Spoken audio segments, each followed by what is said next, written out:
अक्सर जब हम समाज को देखने बैठते हैं ना, तो सबसे पहली चीज जो हम नोटिस करते हैं वो है लोगों का पहनावा। हाँ, बिल्कुल सही कहा आपने। कपड़े सबसे पहले ध्यान खींचते हैं। हाँ, मतलब हमारी फितरत ही ऐसी बन गई है कि हम चीज़ों को या लोगों को अलग-अलग खानों में या बॉक्स में बाँट देते हैं। जैसे एक तरफ मान लीजिए मिडल ईस्ट की रेत से निकली कोई पुरानी परंपरा हो हम्म। और दूसरी तरफ हमारे भारतीय उपमहाद्वीप के प्राचीन वैदिक समाज के नियम हो, हम्म। तो पहली नज़र में तो यही लगता है ना कि ये दोनों तो बिल्कुल अलग दुनिया की बातें हैं। हाँ, अक्सर लोगों को ऐसा ही लगता है। मतलब ऐसा लगता है जैसे ये दो बिल्कुल अलग ऑपरेटिंग सिस्टम है। हाँ। एक का दूसरे से कोई लेना-देना ही नहीं है। हम्म। इस बॉक्स के नियम अलग हैं और उस बॉक्स के नियम अलग। हम्म। देखा जाए तो ये एक बहुत ही स्वाभाविक मानवीय आदत है। मतलब जब हम चीजों को अलग अलग बांट देते हैं ना, तो उन्हें समझना थोड़ा आसान हो जाता है। हाँ, एक पहचान बन जाती है। बिल्कुल। लेकिन दिक्कत तब शुरू होती है जब हम इन बॉक्सेस के बाहर देखना ही बंद कर देते हैं। हम बस मान लेते हैं कि जो चीजें बाहर से अलग दिख रही हैं, उनकी बुनियाद भी पूरी तरह से अलग ही होगी। जो कि हमेशा सच नहीं होता। एकदम सही। जब आप इतिहास और इन प्राचीन साहित्यों को गहराई से पढ़ते हैं ना, तो कुछ और ही तस्वीर सामने आती है। और दोस्तों, यही हमारी आज की इस गहन चर्चा का मिशन भी है। आज हम किसी सुनी सुनाई बात पर नहीं, बल्कि सीधे उन मूल ग्रंथों के पन्ने पलटेंगे जिन्होंने सदियों से इंसानी समाज को चलाया है। और ये बहुत जरूरी भी है। बिल्कुल। आज हमारे पास जो स्रोत हैं, जैसे कुरान, हदीस, ऋग्वेद और संस्कृत का एक बहुत ही पुराना नाटक है महावीर चरित्र, हम इन सब का निष्पक्ष विश्लेषण करेंगे और एक बहुत ही दिलचस्प सवाल का जवाब तलाशेंगे। और वो सवाल ये है कि इस्लाम और हिंदू धर्म ग्रंथों में शालीनता या कह लीजिए पहनावे की मर्यादा को लेकर क्या कोई साझा सिद्धांत है? एग्जैक्टली। और हाँ, यहाँ एक बात मैं स्पष्ट कर दूं, हमारी आज की ये चर्चा किसी तरह की कोई राजनीतिक या सामाजिक बहस नहीं है। बिल्कुल नहीं। हम पूरी तरह से बस इस बात की पड़ताल कर रहे हैं कि हमारे मूल धर्म ग्रंथ आखिर कहते क्या हैं। ये सिर्फ हमारा ज्ञान बढ़ाने के लिए है। हाँ, ये स्पष्ट करना बहुत जरूरी था, क्योंकि देखिए, ये चर्चा केवल एक ऐतिहासिक नजरिए से है। कोई भी समाज ना अचानक से शून्यता में विकसित नहीं होता। सही बात है। जब हम इन ग्रंथों को पढ़ते हैं, तो असल में हम उस समय के लोगों की सोच और उनके समाज शास्त्र को पढ़ रहे होते हैं। मतलब शालीनता या मर्यादा कोई ऐसा नियम नहीं था जो रातों रात बस थोप दिया गया हो। तो फिर ये क्या था? ये समाज को सही ढंग से चलाने का एक तरह का उपकरण था, एक टूल था। अच्छा, तो जरा इसी टूल को समझते हैं। मतलब आज के समय में जब भी हिजाब या पर्दा शब्द सामने आता है, तो दिमाग में बस एक कपड़े का टुकड़ा आता है। एक बहुत ही सीमित परिभाषा बन गई है इसकी। हाँ, मतलब लोग इसे किसी खास समुदाय की महिलाओं के सिर ढकने तक ही सीमित कर देते हैं। लेकिन जब हम कुरान या हदीस के ओरिजिनल टेक्स्ट में जाते हैं, तो वहाँ शालीनता का मतलब सिर्फ सिर ढकना नहीं है ना? बिल्कुल नहीं। अगर हम इस्लाम के मूल ग्रंथों की बात करें, विशेष रूप से कुरान के सूरे नूर की, जो कि 24वां अध्याय है, हाँ। तो वहाँ शालीनता का जो ढांचा दिया गया है, वो बहुत ही व्यापक है। हाँ, मतलब एक पूरा फ्रेमवर्क है। हाँ, सूरे नूर की आयत 30 और 31 और इसके साथ ही सूरे अहज़ाब की आयत 59 में इसके बहुत साफ दिशा निर्देश है। और सबसे मजेदार बात पता है क्या है? क्या? शालीनता की शुरुआत महिलाओं के कपड़ों से होती ही नहीं है। अरे वाह, अच्छा। हाँ, सूरे नूर की 30वीं आयत सबसे पहले पुरुषों को संबोधित करती है। उसमें साफ तौर पर कहा गया है कि वे अपनी नजरें नीची रखें और अपनी मर्यादा की रक्षा करें। ये तो एक बहुत ही अहम पॉइंट है, जो आजकल की बहसों में कहीं गायब ही हो जाता है। मतलब जिम्मेदारी का सारा बोझ किसी एक जेंडर पर नहीं डाला गया है। बिल्कुल। नजर नीची रखने का ये नियम तो ही बताता है ना कि शालीनता सिर्फ इस बात में नहीं है कि सामने वाला क्या पहन रहा है, बल्कि इस बात में भी है कि देखने वाले का अपना नजरिया कैसा है। एकदम सही पकड़ा आपने। ये एक तरह का मनोवैज्ञानिक अनुशासन है। मतलब समाज में किसी भी तरह के भटकाव को रोकने के लिए जो सबसे पहला फिल्टर लगाया गया, वो है हमारी आंखें। बहुत गहरी बात है। हाँ, और जब दृष्टि पर कंट्रोल होता है ना, तो समाज में एक दूसरे के प्रति सम्मान अपने आप पैदा होता है। इसके बाद ग्रंथों में पहनावे के कुछ 6 बुनियादी मापदंड तय किए गए हैं। अच्छा, 6 मापदंड। तो शुरुआत कहाँ से होती है? सबसे पहली चीज जो तय की गई, वो है शारीरिक कवरेज की सीमा, जिसे अरबी में 70 कहा जाता है। 70? मतलब कम से कम कितना हिस्सा ढका होना चाहिए? हाँ, ये वो न्यूनतम सीमा है जिसे हर हाल में ढकना जरूरी माना गया है। तो ये सीमा पुरुषों और महिलाओं के लिए अलग अलग तय की गई है? हाँ, पुरुषों के लिए ये सीमा नाभि से लेकर घुटनों तक बताई गई है। मतलब ये वो हिस्सा है जिसका पब्लिक में प्रदर्शन बिल्कुल वर्जित है। समझ गया। और महिलाओं के लिए? महिलाओं के लिए ये नियम पूरे शरीर को शालीनता से ढकने का है। अगर आप इसके पीछे का समाजशास्त्र देखें ना, तो ये पब्लिक में गरिमा बनाए रखने की कोशिश थी। कैसे? मतलब पुराने जमाने में जब लोग कबीलों में रहने लगे थे, तो शारीरिक प्रदर्शन को कम करके लोगों के बीच वैचारिक और बौद्धिक बातचीत को बढ़ावा देने का प्रयास किया गया था। अरे वाह, ये तो एक बिल्कुल नया नजरिया है सोचने का।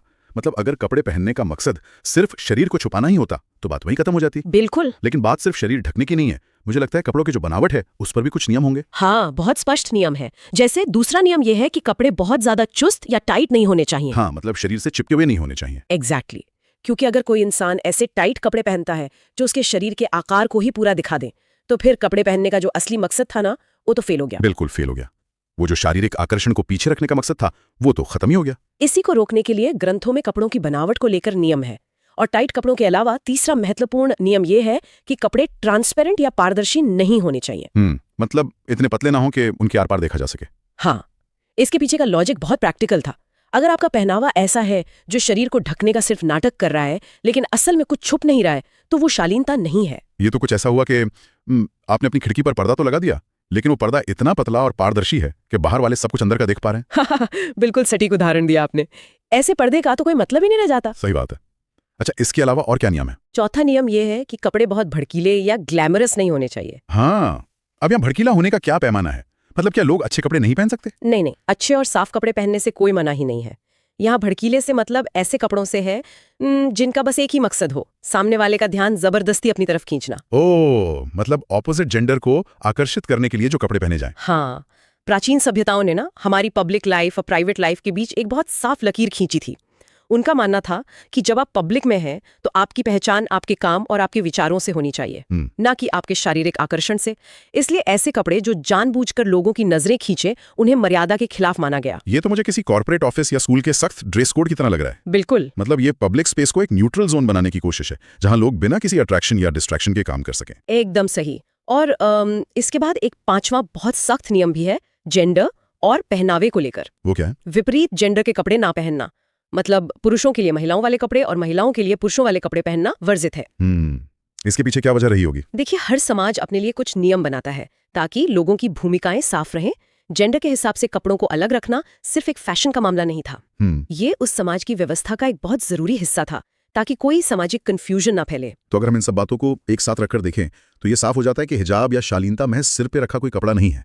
ये तो बर्ताव, मनोविज्ञान और कपड़ों का एक पूरा मैनुअल है। हाँ, एक पूरा जीवन जीने का तरीका है। अब यहाँ मेरे दिमाग में एक बहुत ही हैरान करने वाला सवाल आ रहा है। पूछिए। अभी तक हमने जिन भी मापदंडों की बात की, जैसे नजरें नीची रखना, शरीर को ढकना, पारदर्शी कपड़े ना पहनना, जेंडर के हिसाब से कपड़े पहनना, ये सब तो आमतौर पर सिर्फ इस्लाम से जुड़कर ही देखे जाते हैं ना समाज में। हाँ, आज के समय में तो यही धारणा है। तो अगर हम बिल्कुल उल्टी दिशा में जाएं, मतलब हिंदू धर्म के सबसे प्राचीन और प्रामाणिक ग्रंथ यानी वेदों की तरफ मुड़ें, तो क्या तस्वीर सामने आती है? क्या ऐसा ही कोई मैनुअल वहां भी है? जब हम इस सवाल का जवाब खोजने के लिए ऋग्वेद की गहराइयों में जाते हैं ना, तो जो समानताएं मिलती हैं वो किसी को भी चौंका सकती हैं। सच में? बिल्कुल। ऋग्वेद, जो इंसानी सभ्यता के सबसे पुराने लिखित साक्ष्यों में से एक है, उसमें भी शालीनता और आचरण के बिल्कुल वही मापदंड मिलते हैं जिनकी अभी हमने कुरान के संदर्भ में बात की। अरे वाह, मतलब ये कोई इत्तेफाक नहीं है? नहीं, ये इत्तेफाक नहीं है। ये दिखाता है कि एक सभ्य समाज बनाने के लिए बुनियादी इंसानी सोच हर जगह एक ही तरीके से काम कर रही थी। ये को बहुत बड़ा दावा है, क्योंकि हम तो अक्सर इन दोनों धर्मों को एक दूसरे के बिल्कुल आमने सामने खड़ा देखते हैं। तो ऋग्वेद में इन नियमों को किस तरह से बताया गया है? कोई स्पेसिफिक श्लोक है? बिल्कुल है। अगर हम ऋग्वेद के 8वें मंडल, 33वें सूक्त और 19वें मंत्र को पढ़ें, बुक 8, हाइमन 33, मंत्र 19। हाँ, तो वहां एक बहुत ही स्पष्ट संदेश है। इस मंत्र का भावार्थ ये है कि ईश्वर ने तुम्हें स्त्री रूप में रचा है, इसलिए अपनी नजरें नीची रखो और अपने वस्त्रों से शरीर के उस हिस्से को ढककर रखो जिसे प्रदर्शित नहीं किया जाना चाहिए। रुकिए, नजरें नीची रखो। हाँ, ये तो एग्जैक्टली वही सिद्धांत है जो हमने अभी सूरह नूर में पुरुषों और महिलाओं के लिए देखा था। ये समानता तो वाकई हैरान करने वाली है ना? मतलब ये साबित होता है कि प्राचीन भारत में भी वो जो विजुअल मॉडेस्टी यानी दृष्टि की मर्यादा की बात थी, उसको लेकर बिल्कुल वही चिंताएं थीं जो अरब के प्रायद्वीप में थी। बिल्कुल सही। नजर नीची रखना किसी एक खास धर्म की देन नहीं है, ये तो उस समय के पूरे मानव समाज का एक शिष्टाचार था। एकदम। और देखिए, बात सिर्फ नजर नीची रखने पर ही खत्म नहीं होती। ऋग्वेद का ये मंत्र साफ तौर पर कह रहा है कि शरीर के उन हिस्सों को छुपाओ जो पब्लिक में दिखाने के लिए नहीं है। ये तो इस्लाम के उस 70 वाले नियम से बिल्कुल मैच कर गया। हाँ, वही शारीरिक सीमा का सिद्धांत। और अगर हम इसके थोड़ा और आगे जाएं, ऋग्वेद के 10वें मंडल, 85वें सूक्त और 30वें मंत्र में, बुक 10, हाइमन 85। हाँ, वहाँ एक और अद्भुत समानता है।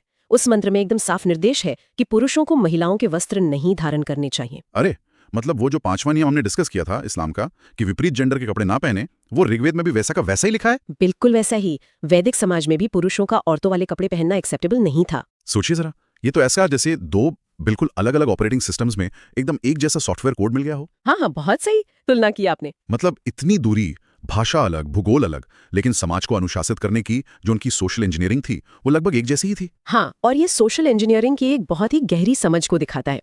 उस समय के जो विचारक थे ना, चाहे वो वैदिक ऋषि हों या कोई और, वो ये बहुत अच्छे से समझते थे कि समाज को अराजकता से बचाना है। तो रूल्स बनाने पड़ेंगे। हाँ, इंसान की आज़ादी और सामाजिक मर्यादा के बीच एक बैलेंस होना जरूरी था, और पहनावा उस बैलेंस को बनाए रखने का सबसे आसान और दिखने वाला तरीका था। सही बात है। जब हम दोनों संस्कृतियों को साथ रखकर पढ़ते हैं तो साफ हो जाता है कि शालीनता किसी एक समूह की प्रॉपर्टी नहीं थी, ये समाज को चलाने का एक ग्लोबल टूल था। हाँ, लेकिन यहाँ एक बात मेरे दिमाग में आ रही है। क्या? कि धर्म ग्रंथों या वेदों के श्लोक तो कई बार बहुत फिलॉसफी के लिए अमूर्त होते हैं। मतलब कागजों पर पढ़ने में तो ये नियम बहुत अच्छे लगते हैं, लेकिन क्या प्राचीन भारत में रोजमर्रा की जिंदगी में लोग सच में इसका पालन करते थे? अच्छा सवाल है। मतलब क्या हमारी कहानियों में, नाटकों में या इतिहास में कहीं ये पर्दा करने या सिर ढकने की परंपरा सच में दिखाई देती है? बिल्कुल दिखाई देती है। और यहीं से ये जो फिलॉसफी है ना, ये एक प्रैक्टिकल परंपरा बनती है। जब आप भारतीय इतिहास को खंगालेंगे तो पल्लू या घूंघट का कॉन्सेप्ट सामने आता है। पल्लू। हाँ, ये सिर्फ एक कपड़ा नहीं था, बल्कि सम्मान का एक जीता जागता प्रतीक था। इसके सबूत हमें साहित्य में भी मिलते हैं और जमीन के नीचे दबे सिक्कों में भी। साहित्य में कहाँ? अगर साहित्य की बात करें तो संस्कृत के बहुत ही महान नाटककार हुए हैं भवभूति। उनका लिखा एक नाटक है महावीर चरित्र। हाँ, महावीर चरित्र, ये तो भगवान राम के जीवन पर आधारित है ना? बिल्कुल। इसी नाटक के दूसरे अंक के 71वें पेज पर एक बहुत ही मार्मिक प्रसंग आता है। जब वहां परशुराम जी आते हैं तो भगवान राम अपनी पत्नी सीता जी से कहते हैं कि चूंकि परशुराम जी उम्र और ज्ञान में उनके बुजुर्ग हैं, तो सम्मान दिखाने के लिए वे अपनी नजरें नीची कर लें और अपने सिर को पल्लू से ढक लें। ओह, अच्छा। तो यहाँ सिर ढकने का कारण कोई डर या जबरदस्ती नहीं है? नहीं, बिल्कुल नहीं। यहाँ तो पल्लू का इस्तेमाल पूरी तरह से आदर और श्रद्धा दिखाने के लिए हो रहा है। मतलब किसी बुजुर्ग के सामने अपनी विनम्रता प्रकट करने का एक स्थापित तरीका था उस समय। एग्जैक्टली।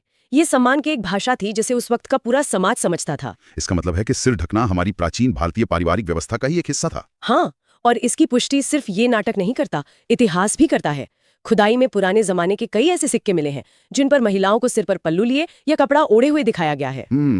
सिक्के तो बहुत ही ठोस सबूत होते हैं। बिल्कुल। राजा लोग अपने सिक्कों पर वही चीजें उकेरते हैं जो समाज में पूरी तरह से नॉर्मल और एक्सेप्टेबल हो। सही कहा।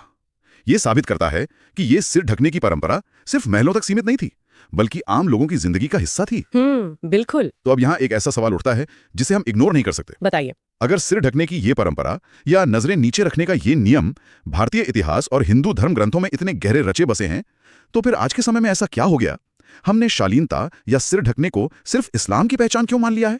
ये एक बहुत बड़ी विडंबना है। मतलब आज अगर कोई सिर ढकता है तो लोग फौरन उसे एक अलग धर्म या संस्कृति का हिस्सा मान लेते हैं। क्या हम अपनी ही ऐतिहासिक जड़ों को भूल गए हैं? देखिए, ये समाज शास्त्र का एक बहुत ही जटिल पहलू है। होता क्या है ना, समय के साथ जब दो अलग अलग समूह या समाज एक दूसरे के संपर्क में आते हैं या जब उनमें टकराव होता है, तो वो अपनी एक अलग पहचान बनाने की कोशिश करते हैं। Identity politics. हाँ, एक तरह से। इस चक्कर में वो समूह उन चीजों को छोड़ देते हैं जो दूसरे समूह से मिलती जुलती हों, भले ही वो चीजें उनके खुद के इतिहास का हिस्सा क्यों ना रही हों। ओह, समझ गया। जब किसी एक चीज को आप एक पहचान का प्रतीक या आइडेंटिटी मार्कर बना देते हैं ना, तो बाकी लोग उससे दूरी बना लेते हैं और फिर जानकारी की कमी इस गलतफहमी को और बढ़ा देती है। मतलब सिर्फ खुद को दूसरों से अलग दिखाने की होड़ में इंसान उन समानताओं को ही मिटा देना चाहता है जो असल में उसी के अंदर मौजूद थी। बिल्कुल सही कहा आपने। ये तो बहुत अजीब बात है। आज जो चीजें हमें एक दूसरे से सबसे ज्यादा अलग करती हुई लगती हैं, अगर हम उनके सोर्स तक जाएं तो पता चलता है कि वही चीजें तो हमें एक दूसरे से जोड़ रही हैं। और यही हमारी आज की इस पूरी चर्चा का सबसे बड़ा निष्कर्ष है। जब आप अपने पूर्वाग्रह हटाकर इन मूल ग्रंथों को पढ़ते हैं, चाहे वो कुरान हो या ऋग्वेद, तो ये बात शीशे की तरह साफ हो जाती है कि बुनियादी मानवीय मूल्य हर जगह एक जैसे हैं। मर्यादा, हया, आदर, ये किसी एक समुदाय की जागीर नहीं है, ये हम सबकी साझा विरासत है। बिल्कुल। आज की इस चर्चा से ये तो साफ हो गया कि हमारे पूर्वजों ने जो नियम बनाए थे, उनका मकसद लोगों को सुरक्षित और अनुशासित रखना था। कपड़ों की लंबाई या नजरें नीची रखना महज कोई पाबंदी नहीं थी, बल्कि इसके पीछे एक पूरा मनोविज्ञान काम कर रहा था। सही बात है। चाहे वो सूर्य नूर की आयतें हों या ऋग्वेद के मंत्र, दोनों हमें यही याद दिलाते हैं कि पब्लिक लाइफ में गरिमा होना बहुत जरूरी है। और शायद आज के समाज को इन चीजों को अलग अलग धर्मों के लेंस से देखने के बजाय एक इंसानी जरूरत के नजरिए से देखने की जरूरत है। बिल्कुल। और देखिए, ज्ञान की सबसे बड़ी ताकत यही है कि वो अज्ञानता की दीवारों को गिरा देता है। जब हम मूल ग्रंथों की तरफ लौटते हैं तो हमें समझ आता है कि इंसानियत का दायरा उन बॉक्सेस से कहीं बहुत बड़ा है जिनमें हमने खुद को कैद कर लिया है। बहुत खूबसूरत बात कही आपने। तो आज की इस पूरी चर्चा को समेटते हुए मैं श्रोताओं के लिए एक विचार छोड़ना चाहता हूँ। बिल्कुल। आज के दौर में जब कपड़ों और पहनावे को लेकर इतनी सारी बहसें और दूरियां पैदा की जाती हैं, जरा सोचिए, अगर लोग ईमानदारी से अपनी ही सांस्कृतिक जड़ों का, अपने धर्म ग्रंथों का गहराई से अध्ययन करें, तो शायद उन्हें पता चलेगा कि जिन बातों पर वो दूसरों से अलग होने का दावा करते हैं, वो बातें तो उन्हें एक ही जमीन से जोड़ती हैं। क्या ऐसा नहीं लगता कि हमारे समाज में जो इतनी दूरियां हैं, वो महज हमारे अपने इतिहास को ना जानने की वजह से हैं? ये एक ऐसा सवाल है जिस पर हम सबको सोचना चाहिए। आज की इस गहन पड़ताल में हमारे साथ जुड़ने के लिए बहुत बहुत धन्यवाद। सीखते रहिए और नई चीजें जानने के लिए हमेशा सवाल पूछते रहिए। सच्चे इल्म को लोगों तक पहुंचाने के लिए हमारा साथ दें, वीडियो को ज्यादा से ज्यादा शेयर करें और चैनल को सब्सक्राइब करें।